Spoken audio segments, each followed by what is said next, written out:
Well, dear students, in lecture 3, we are going to discuss few topics.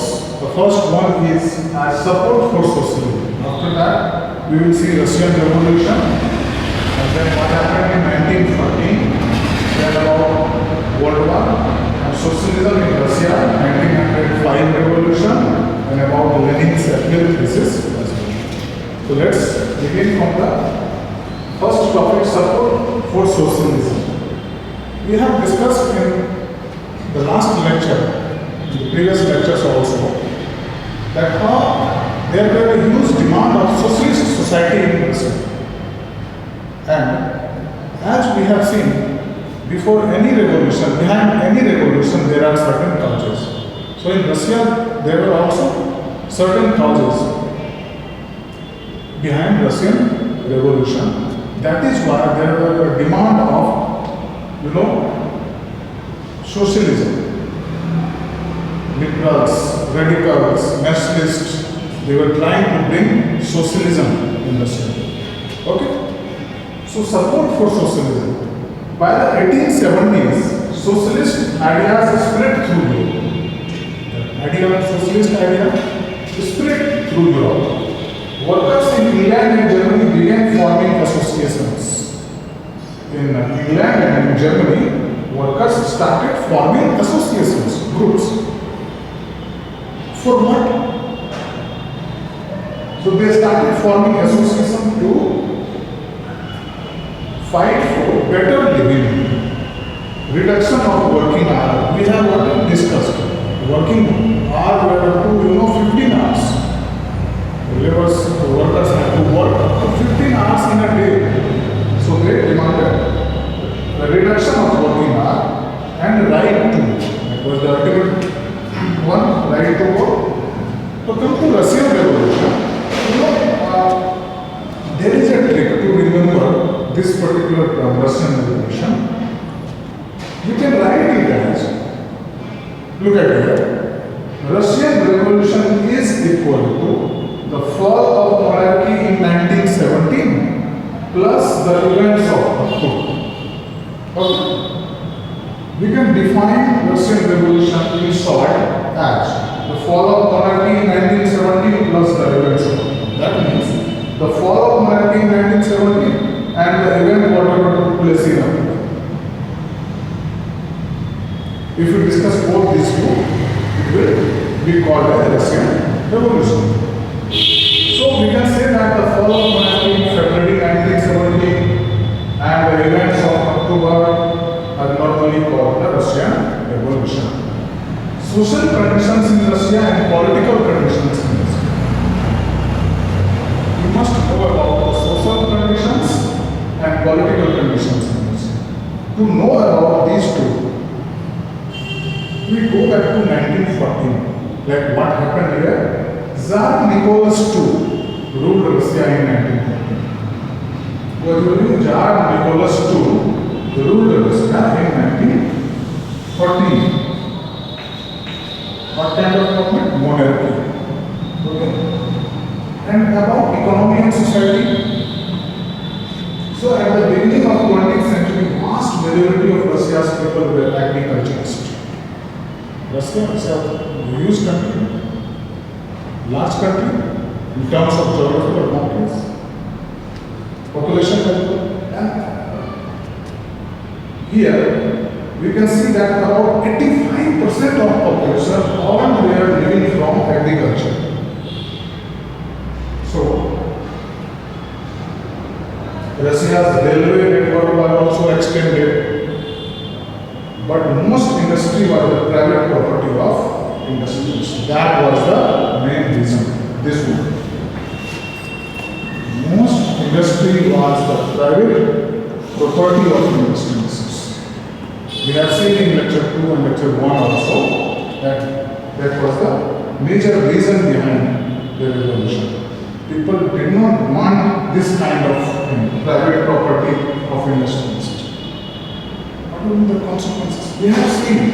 Let's discuss one side. What will happen? Suppose I am an industrialist.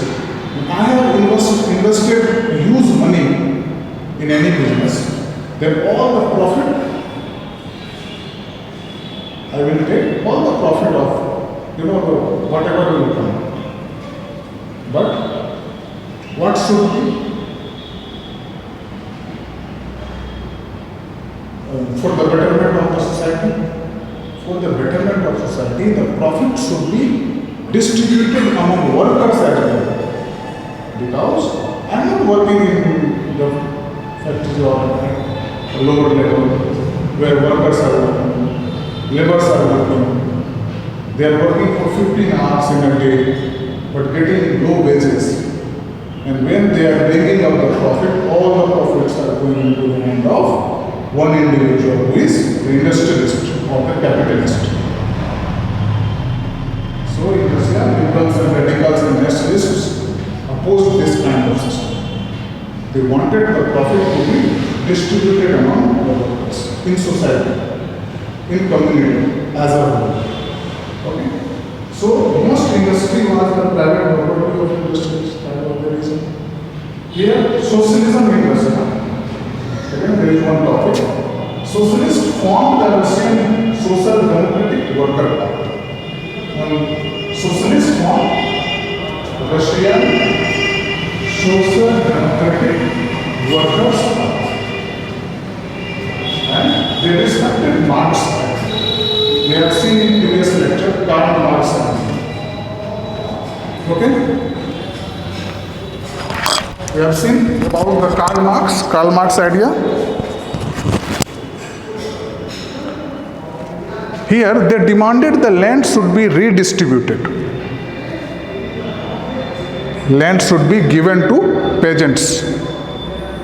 And Lenin felt peasants were not one united group. Lenin, Bolshevik group, remember, always keep in mind, Lenin also felt that peasants were not one united group. Peasants should be a united group to fight against these private properties, about these industrialists, with the capitalists. Okay. So 1905 revolution, what happened in 1905? Russia was an autocracy. Tsar Nicholas we have seen. As Russia was an autocracy, liberals with peasants worked and campaigned to end this system.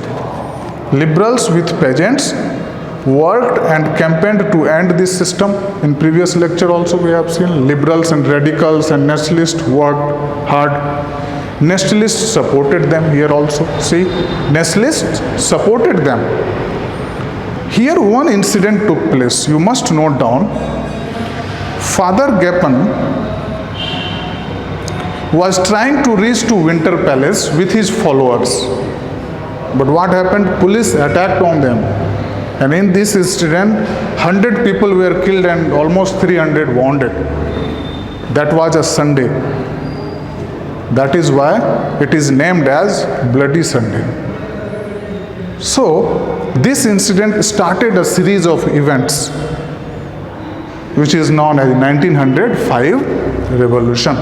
This incident, this Father Gapon incident, Bloody Sunday incident, started a series of events. After that, a series of events started, which is known as 1905 revolution. Here, Tsar formed Duma. Duma is a consultative parliament. You know, when Tsar saw that people are going to oppose the monarchy, he tried to convince them with the consultative parliament. That consultative parliament was called Duma. Okay?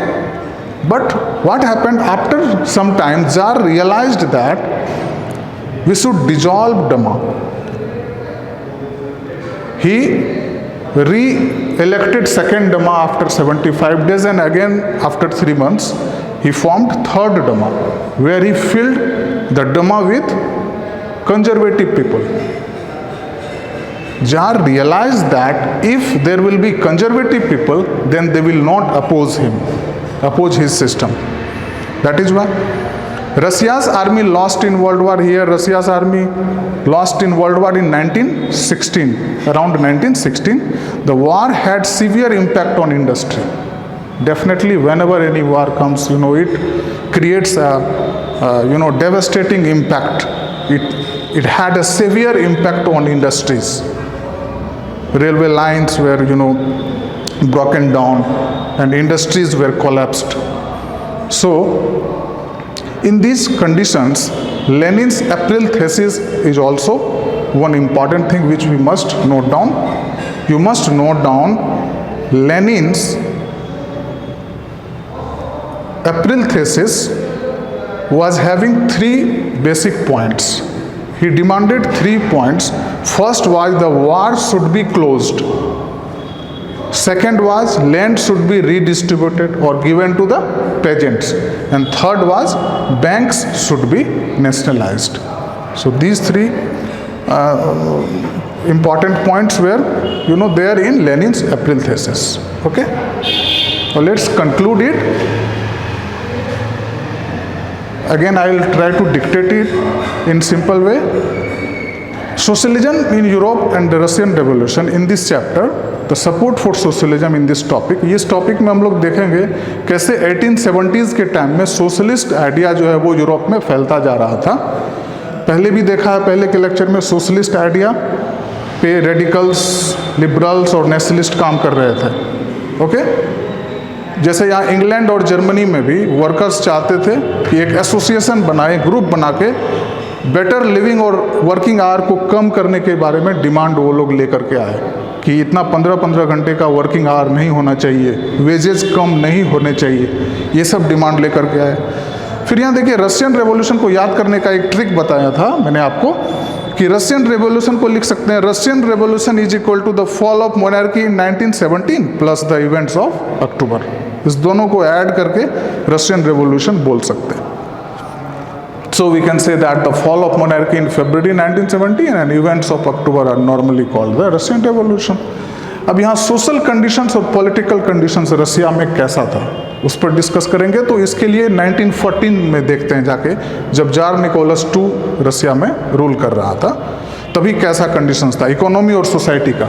85% of population जो थे वो agriculture में involve थे. Russia बहुत बड़ी country थी और यहाँ पे एग्रीकल्चर इतना हो रहा था, एक्सपोर्ट बहुत ज़्यादा यहाँ से ग्रेन का हो रहा था. लेकिन क्या हुआ, वो वहाँ पे प्राइवेट प्रॉपर्टी जो था इंडस्ट्रियलिस्ट के हाथ में था, कैपिटलिस्ट के हाथ में था, बड़े बड़े बिजनेसमैन के हाथ में था. हम लोगों ने देखा यही सबसे बड़ा रीजन था.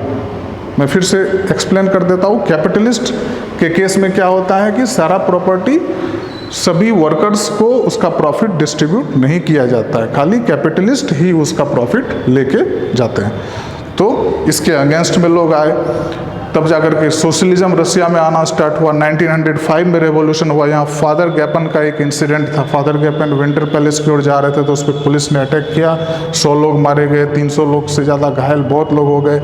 तो वहाँ से एक सीरीज ऑफ इवेंट शुरू हो जाता है, तब जाके 1905 रेवोल्यूशन कहा जाता है. यहाँ पे जार ने जब देखा कि लोगों का सपोर्ट कम होता जा रहा है तो उसने कंसुलेटिव पार्लियामेंट बना के लोगों को एक कन्विंस करने जैसा शुरू किया, जिसमें फर्स्ट डमा का फॉर्मेशन किया, सेकेंड डमा का, फिर थर्ड डमा बनाया और उसमें भी कंजर्वेटिव्स को भर दिया जो कि उसको खाली सपोर्ट करते थे. तो इस तरह से अपने फेवर में डिसीजन लिया और फिर जा कर के देखेंगे कैसे रशिया का डिफीट होता है वर्ल्ड वॉर में. और यहाँ पे लेनिन का अप्रैल थीसिस भी इम्पॉर्टेंट है, जिसमें 3 डिमांड लेनिन ने किए थे. फर्स्ट था वॉर खत्म होना चाहिए, दूसरा लैंड पेजेंट्स को मिलना चाहिए वापस, और बैंक को नेशनलाइज करना चाहिए. तो इस लेक्चर में यहाँ तक देखते हैं. Okay, thank you.